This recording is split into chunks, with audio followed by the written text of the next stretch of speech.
ما تيجي اعلمك طريقه عمل سلطه الركله، انما ايه، حاجه كده من الاخر وزي بتاعه المطاعم بالظبط، ومش هتاخد مننا وقت خالص. يلا بينا، يلا بينا. معايا جرجير، ومعايا جبنه حلوم، ومعايا سماق، ومعايا ملح، ومعايا طماطم متشال منها القلب، ومعايا ليمون، ومعايا دبس رمان، ومعايا بصل احمر.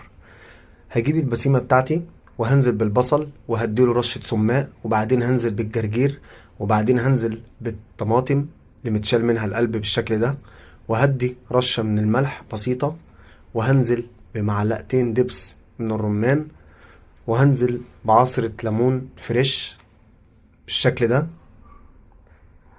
وبعدين هبدأ أقلب مع بعض زي ما حضراتكم شايفين. وبكده بقت جاهزة معايا. هجيب الطبق بتاعي وهبدأ أبقب زي ما حضراتكم شايفين.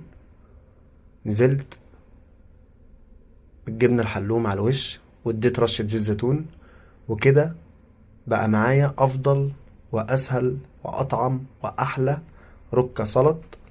حاجة كده من الآخر، مفيدة ولذيذة وطعمها جبار وسهلة وما خدتش مننا أي وقت، وزي ما حضراتكم شايفين حاجة كده بجد هتعجبكم. جربوها بألف هنا وشفا.